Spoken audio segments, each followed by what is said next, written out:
Welcome to Lifting the Line, a construction contracting podcast. Welcome to Lifting the Line. I'm Andy Shura. I'm here with my co-host, Elly Broadbent.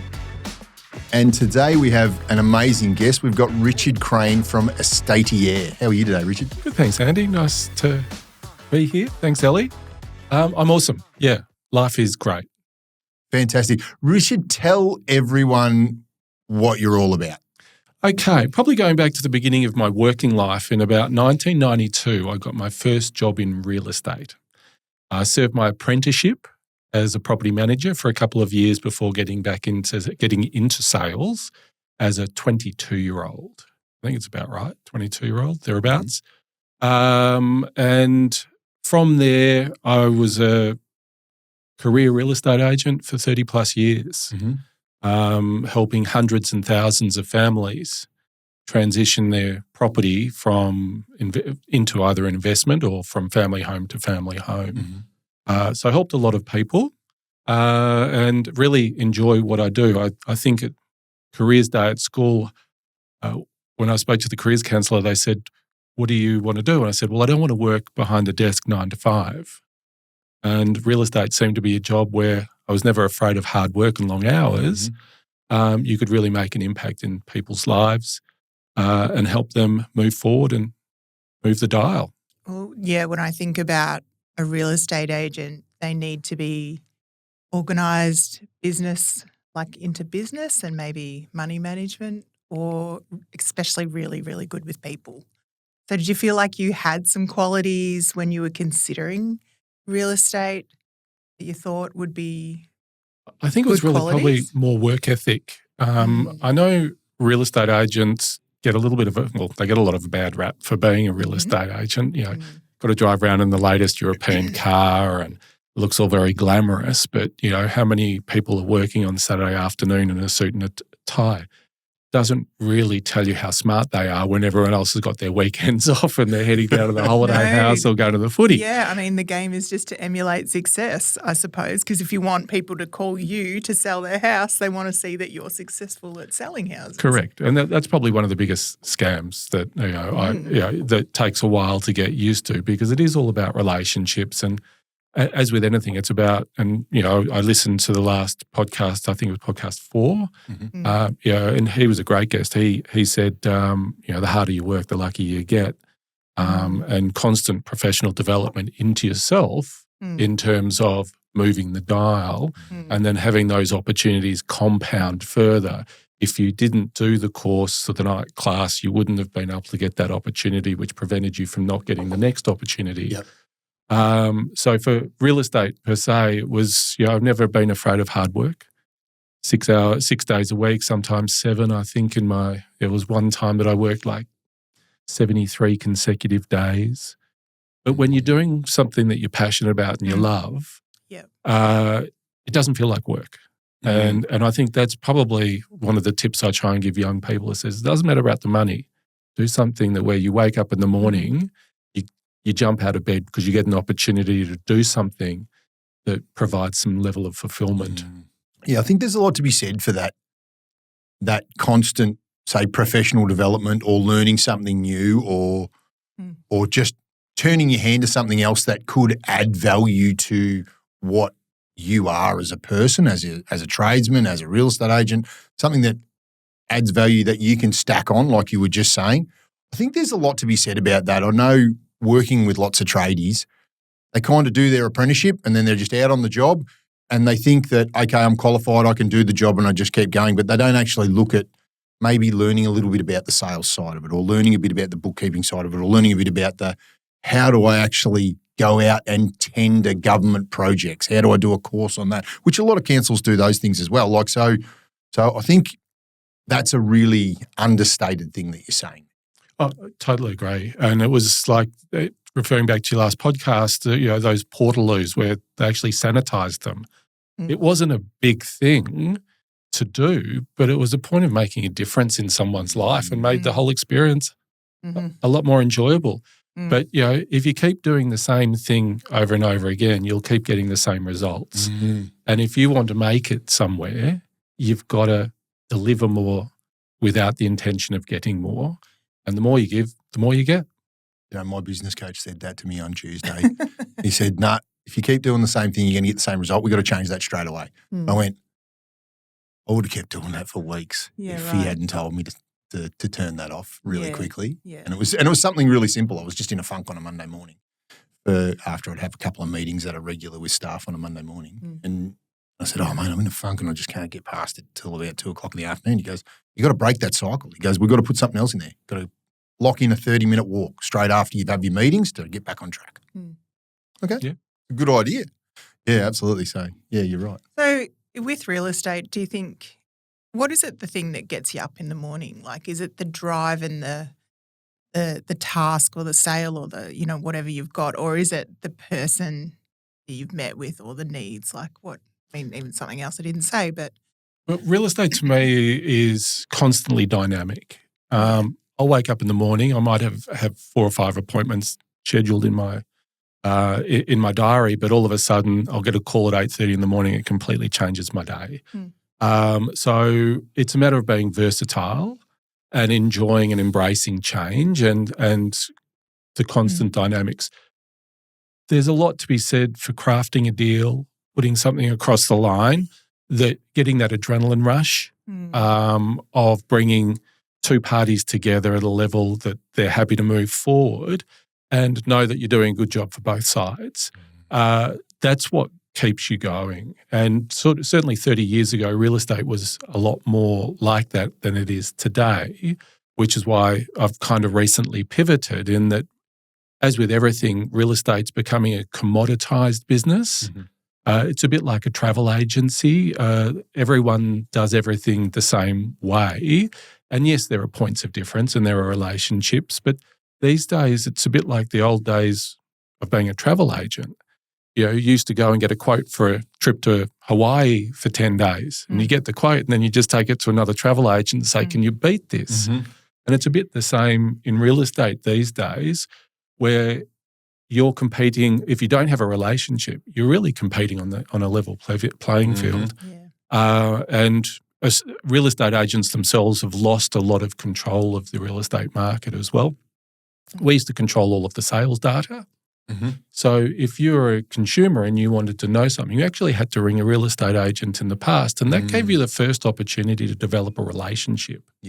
And find out, scratch the surface and work out what the motivation is and what were your dreams and aspirations and really be a partner in that. But with today, you can just buy data at the click of a button and be as well informed as the real estate agent that there's, and because the internet now, you put 10 glossy photos on, you put a floor plan. Government regulation requires that you put a price range on there. There's some beautiful written ad copy as well, and you've got open for inspection times. There's no opportunity or much less opportunity as a real estate agent to engage in that relationship now where people need to engage with you. They don't have to, and they can be far more anonymous in the marketplace than they have previously.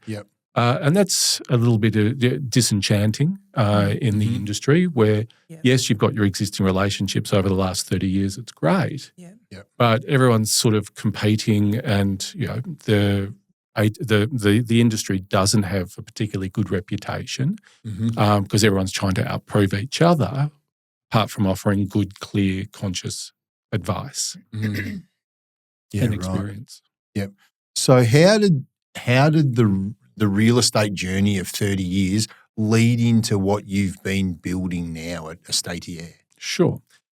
With estate, over the last 30 years, as I said, of hundreds and thousands of families and couples and individuals that I've assisted, particularly over the last 5 years when I've lost my own mum, who was my last surviving parent, we had to deal with her estate and all her possessions and belongings. And over the last 5 to 10 years, I've noticed that I'm helping a lot more families assist in that estate closure business. And I've seen them and I've seen how little resourced they are in order to move the dial and incrementally step forward in dealing with both the personal property and the real estate assets of the estate, and particularly to do it with confidence and with transparency to all stakeholders. So separate to that, I do a lot of mortgagee and possession work where I work for the 4 major banks And in doing so, I often have to take possession of a property, secure the asset, the personal assets in the property, get them appraised and get them dealt with in a very clear way. So you're securing the property. Does that mean that that somebody has died and the property is now left with nobody to handle the situation? For a mortgagee in possession, it's not often not generally a death that would have. So the mortgage has. So what's happened is that the borrower somewhere along the way has fallen into delinquency. Yeah. Okay. Unable to make the payments. Unable to make the payments or rectify the shortfall. Yeah, and have pretty much said I can't do it. Correct. Yeah.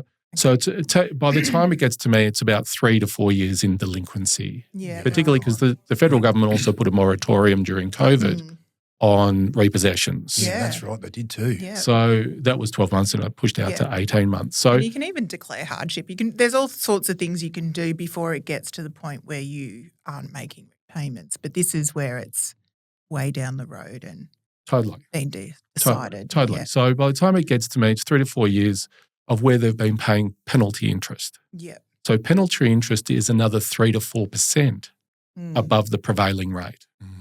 So I see my role in that instance as someone who's actually going to draw a line in the sand of this accruing debt that you can't get over. Yep. And I thought at the same time, I had that moment where my exposure to mortgagee, my exposure to my clients having to sell properties for their lost loved ones, as well as going through that experience myself with the loss of my mum.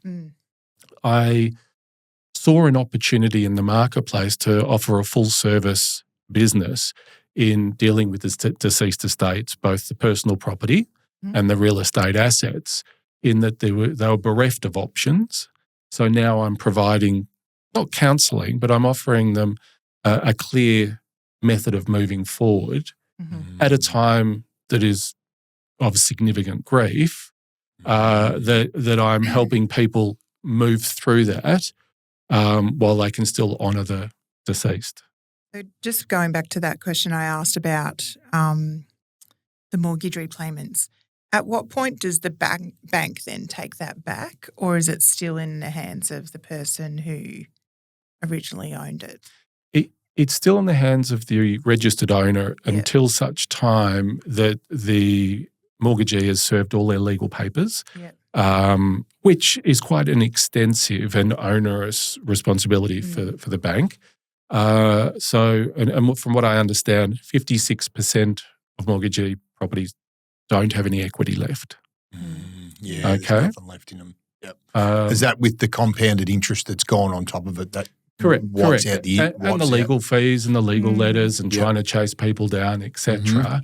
And we've got to start adulting at some stage. It would be in most people's interest to take control of the process early on. But they get into a bit of a psychological funk as well.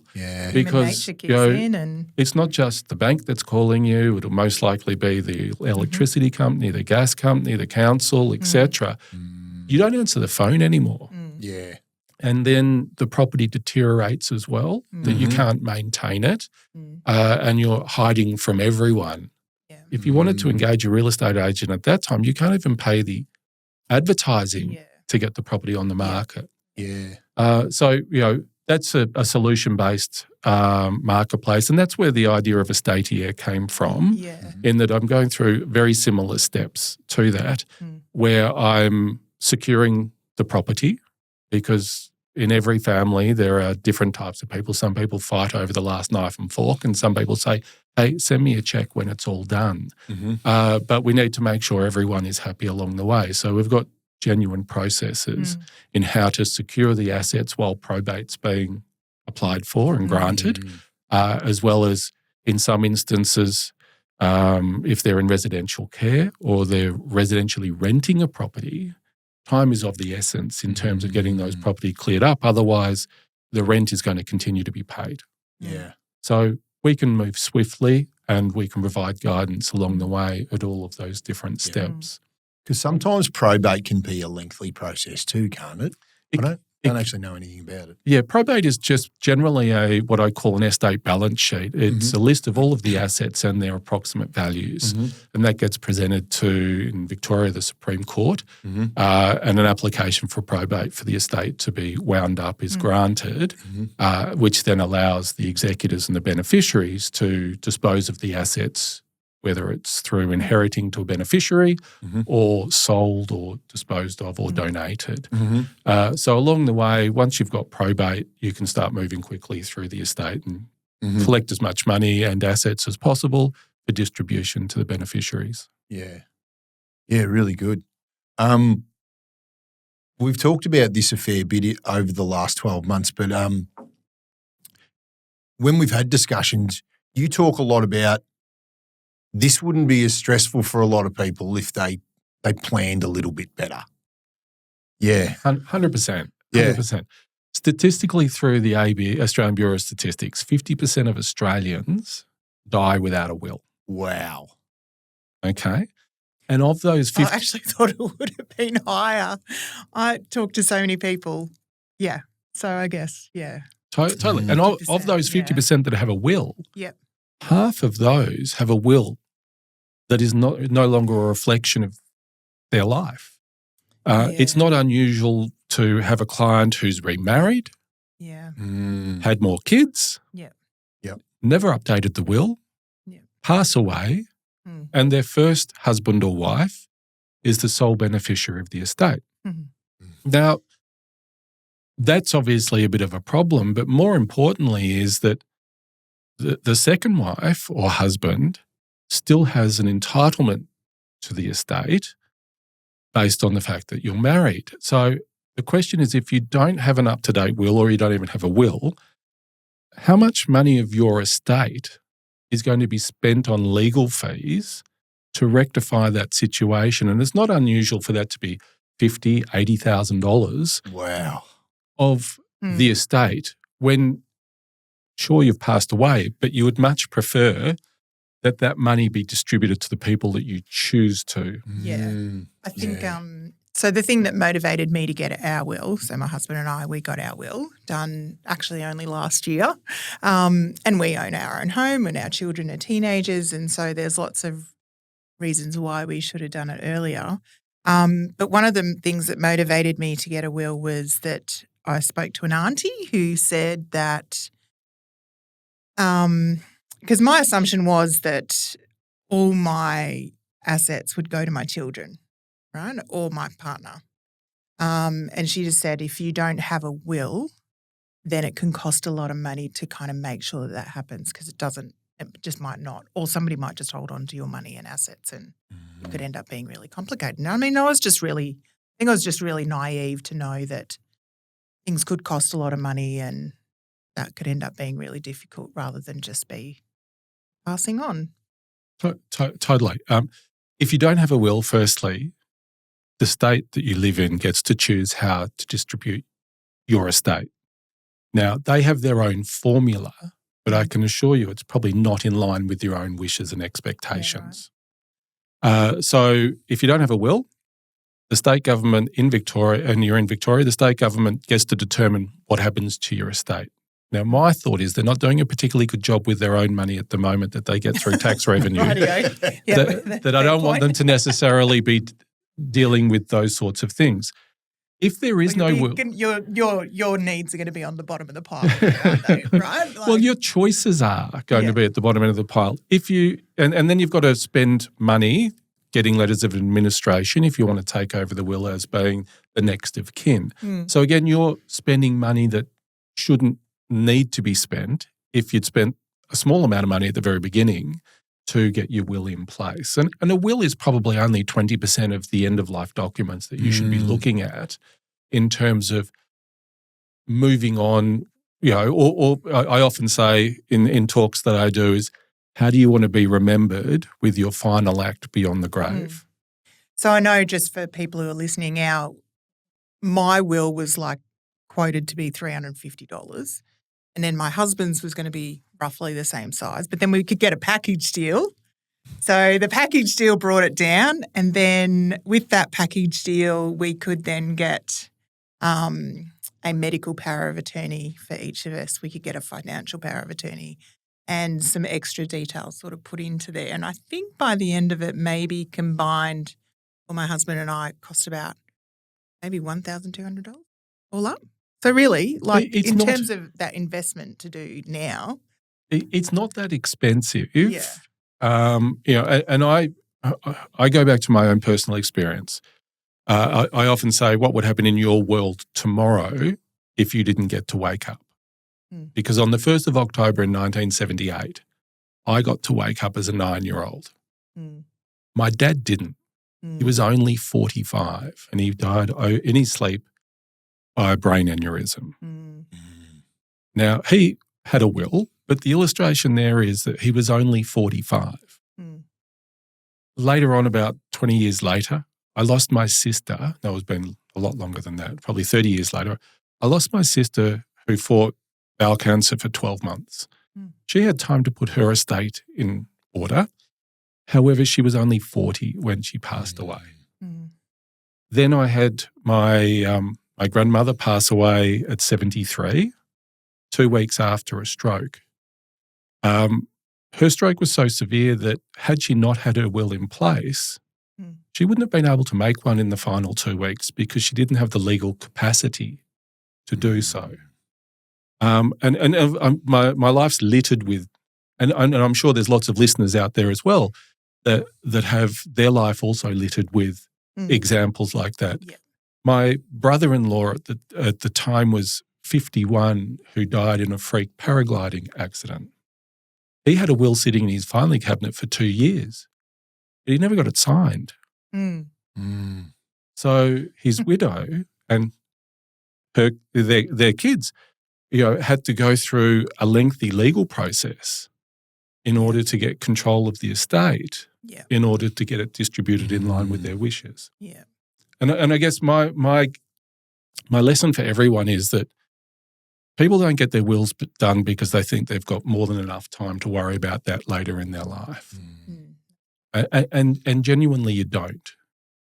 And the issues that get found out afterwards when I get to carry the ball for them and go through the process is that, the executor and the beneficiaries are asking themselves very simple questions that they have no answers to, which would be incredibly easy to fix by if you spent 1 hour a day for a week, and you imagine how much time you spend on social media. We're just talking 1 hour a day for a week or 7 hours, and you'd get most of all your end-of-life documents done and in place.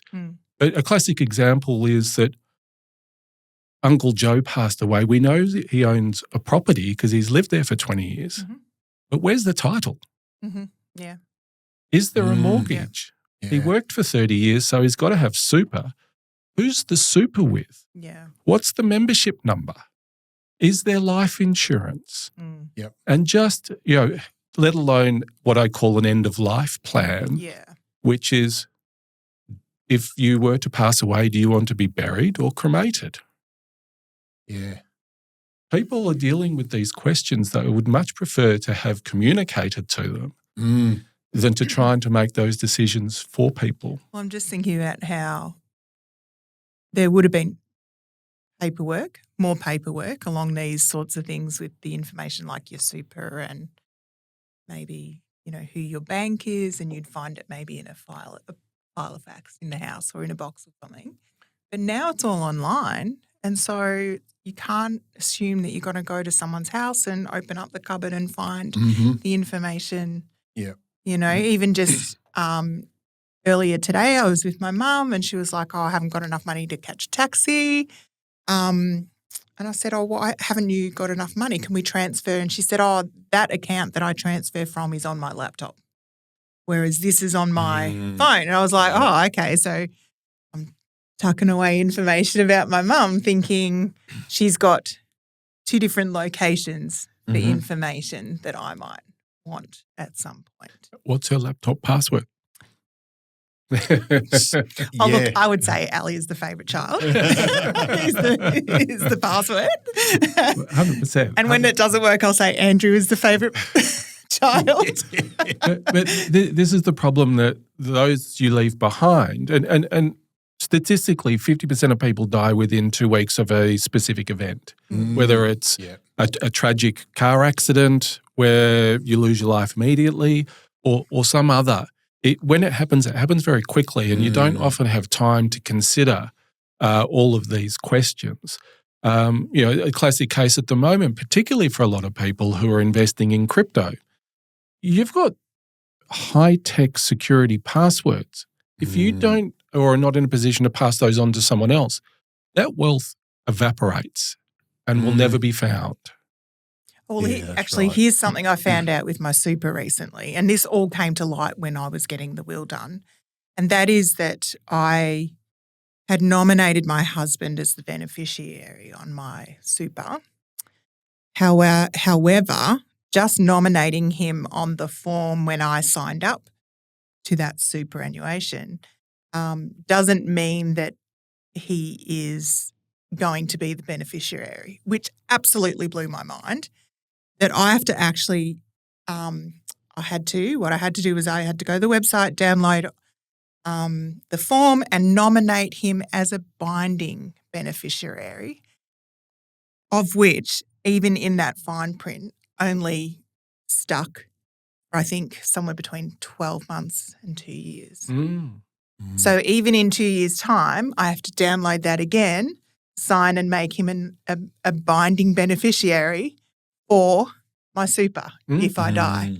For it to be treated outside the estate as well. That's right. Yeah. And that I was shocked to know. Yeah. And I guess with Estatier and clearing estates, it's where I have those communications with other people that I realise that, hey, something needs to be done better here. In the event that something like this untoward happens without any predictability. So with Estatier, you're providing services to people at sort of towards the end or very close to the end, and then after the end. Do you provide any services for people planning like this as well? I know we've talked about this a little bit in the past, but I'm not sure where you're at, if you're still doing that sort of thing. Yeah, I'm actually writing a book at the moment, which is, if you're flying interstate, you go and you just pull that book off the shelf. Let me think of a title for your book. What could it be? How to die. I mean, how to die with things in place, but like. Well, the working title at the moment is called Estate Vault. Okay, radio. I think it should be something. How to die easy. How to die and lie straight in the grave. I don't know. Well, the most knowledge is left in the graveyard. And the idea is that you don't want to leave those things in the graveyard. Whether it's an end-of-life plan, do you want to be an organ donor, for instance?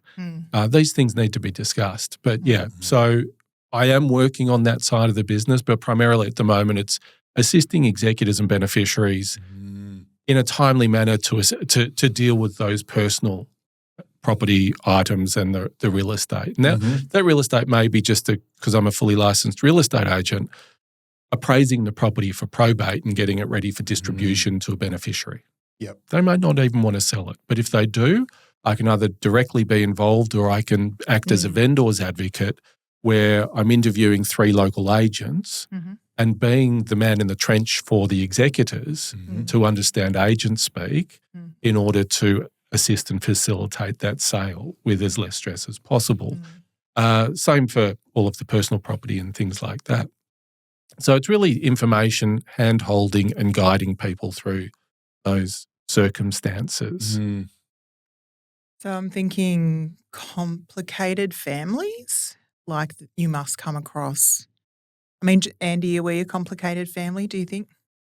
I don't think we're a complicated family, and we haven't talked about this before, but we had a brother that passed away about 10 years ago, and we had to go through all of this process, and I was the executor, but we sort of had that time, like you said, with your sister, that we had time to plan. I remember sitting down for hours with our brother going, okay, what's your Facebook password?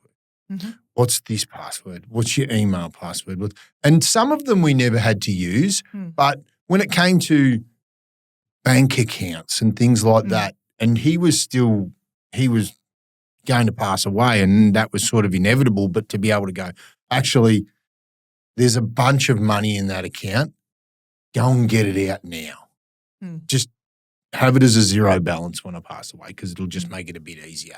And we split it up however it was so we didn't have to worry about that, And it was really good to have a clear guideline there.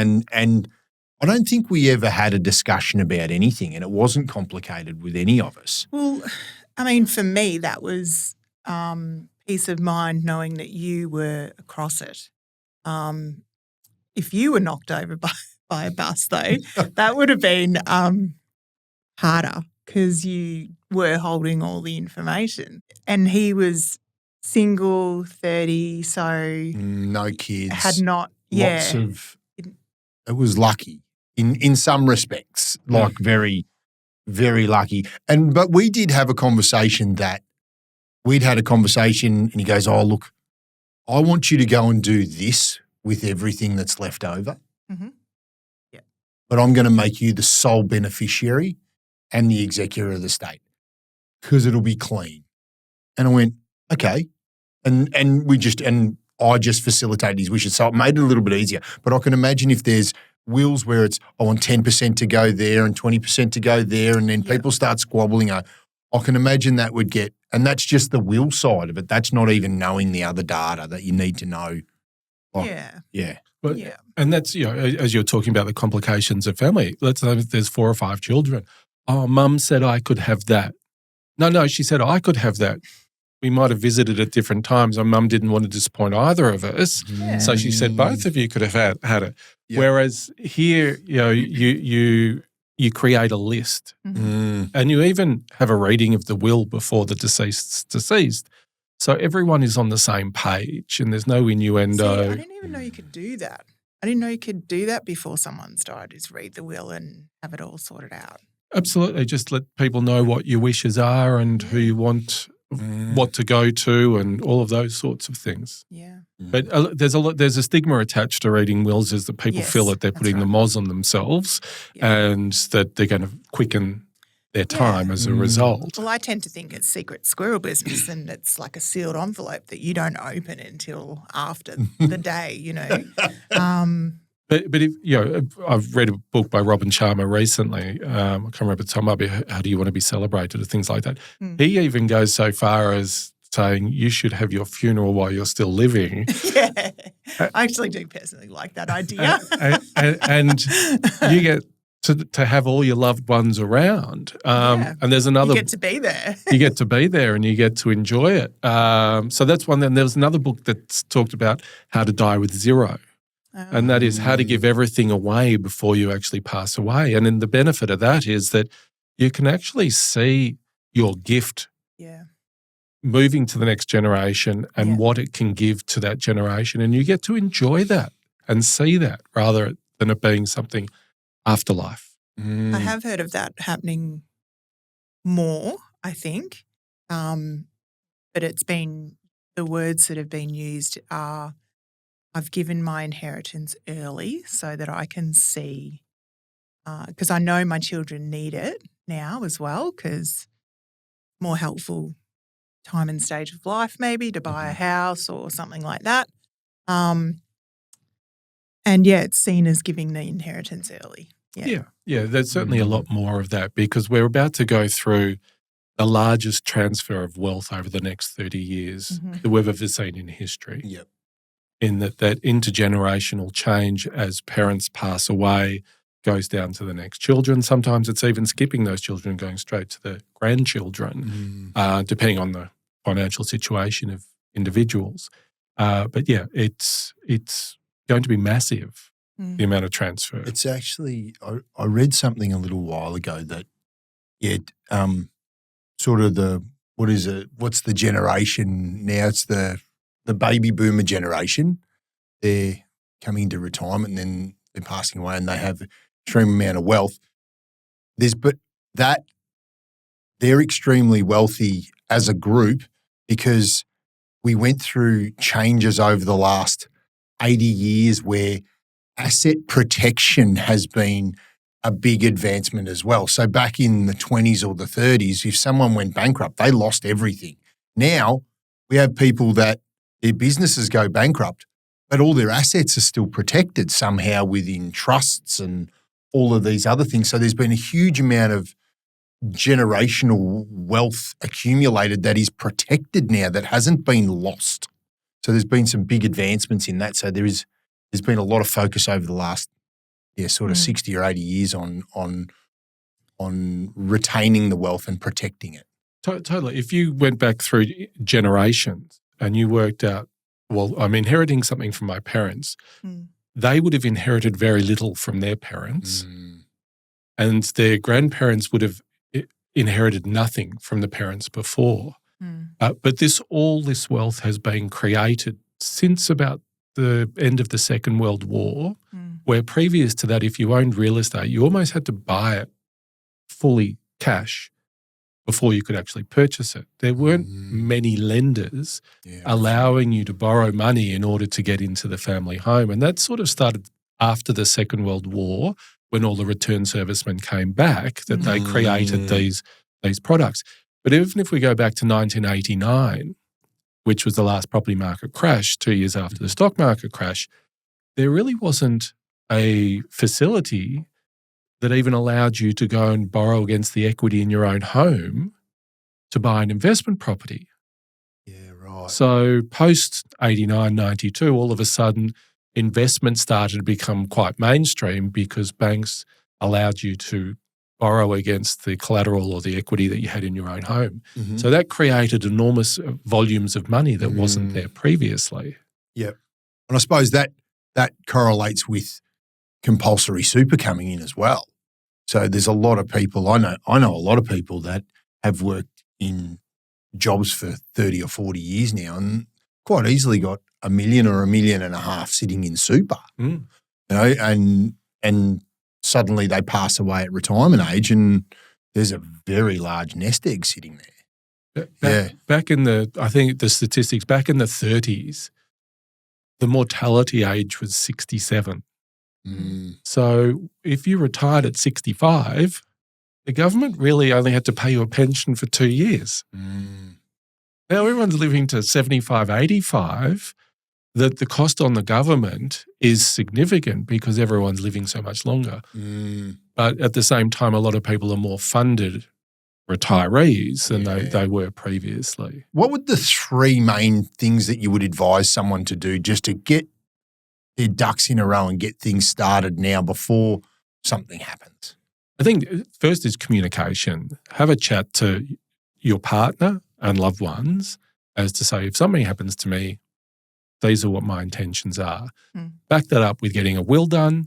They're very inexpensive, even if it's a basic one to start off with that you want to get more complicated down and introduce things like testamentary trusts and those sorts of things. I'm not legally able to offer advice in terms of legal advice or financial advice, but they're two very simple things that would enable a transition of wealth at the end of life that would make you happy as the deceased because you know your wishes are being taken care of and it's not causing duress to the ones that you're leaving behind. Because when you pass away, you want to be celebrated for the contribution you've made. You don't want to be cursed under the breath of going, I know he's got super, but I've got no idea where it is. I've got to go through all of the filing cabinets and there's missing information here. I have to wait for mail to come for subscriptions to be paid to find out where those things are.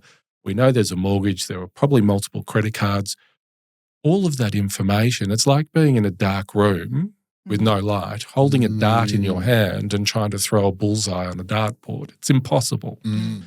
At a time when you're experiencing significant grief and loss, just an ounce of preparation is worth a ton of cure in terms of get your will done, very simple one to start off with, and then start communicating with your family in the event that something should happen to me, these are the things I'd like to do. Once you've got that in place and you've got the luxury of a bit more time to do things like an end-of-life plan. Who do you want to do your eulogy should something happen to you? What music do you want to play at your funeral? Do you want a funeral in a church, or do you want a memorial somewhere? All of those. So that's the end-of-life plan. Then you've got what I call is the estate balance sheet, which has a list of all of your assets, their value, all of your liabilities, their value, as well as some instructions on who you want to have what to reduce the fighting afterwards. And that way your wishes can be conferred. Likewise, there's a list of professional contacts that you'll need to know: your accountant, your tax accountant, your share broker, your banker, and that's just the financial side. And then medical.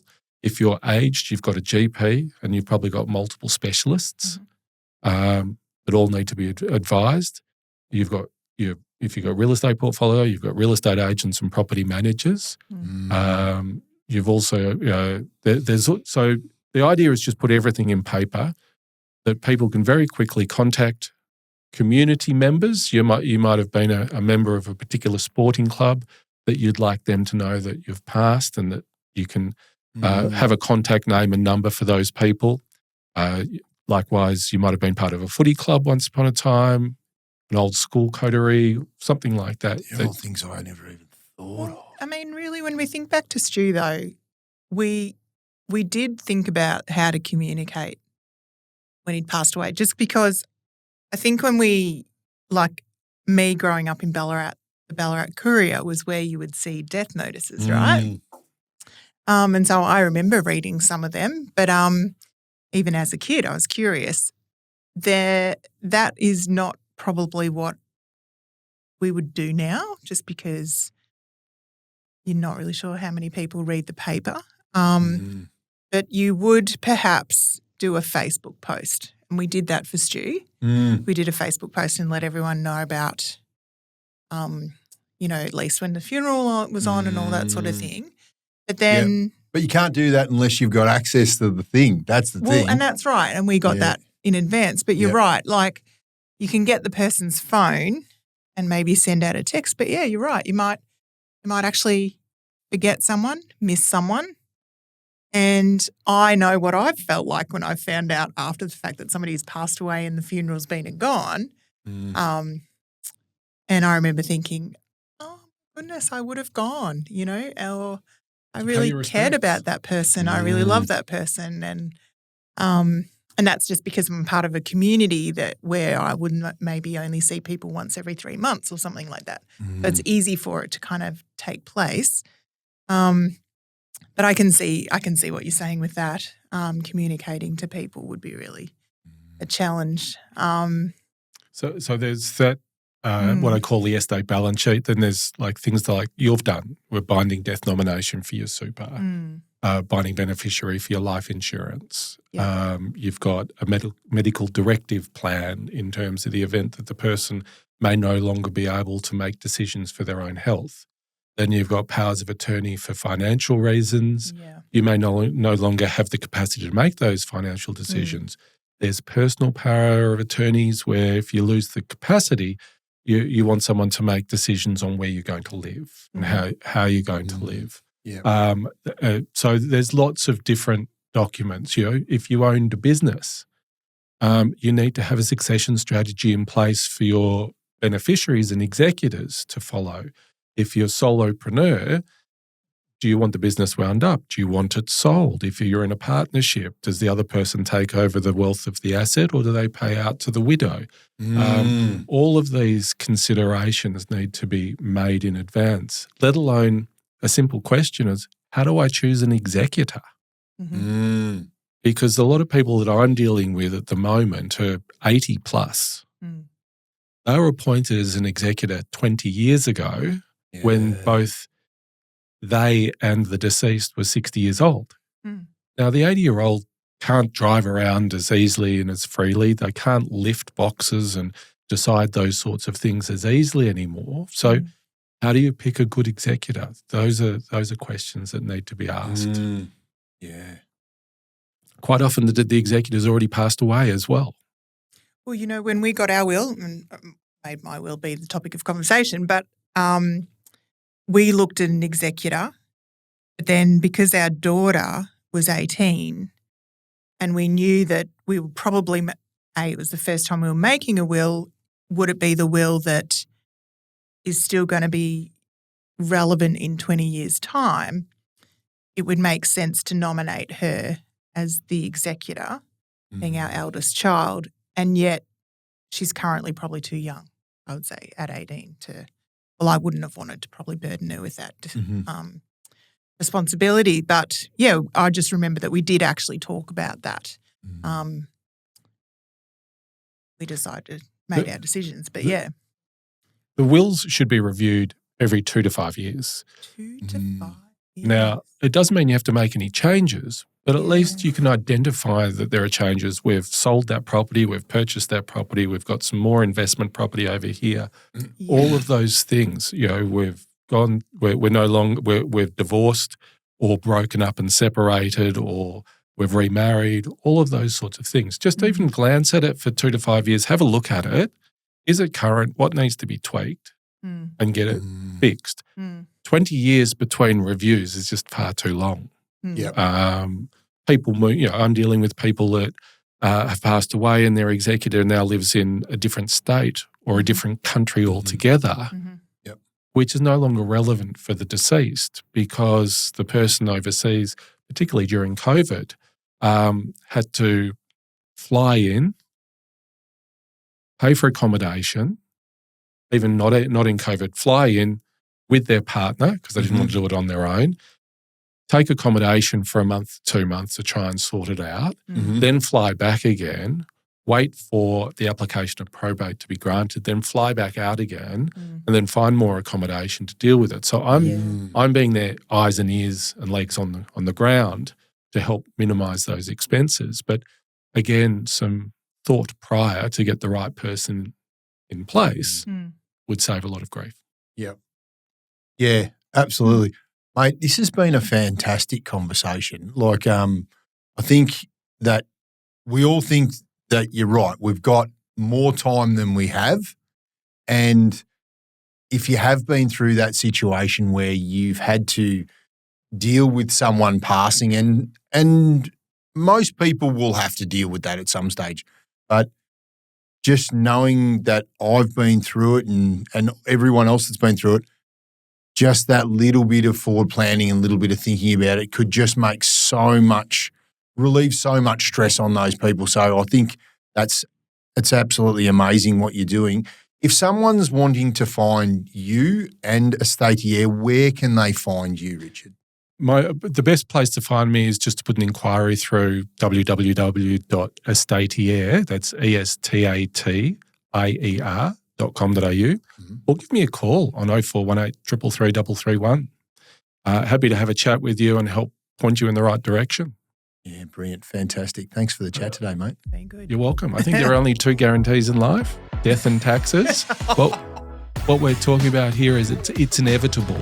It is, yeah, I know, that's right. We all wish everyone to have a long, healthy life, but it's inevitable, so get yourself in order.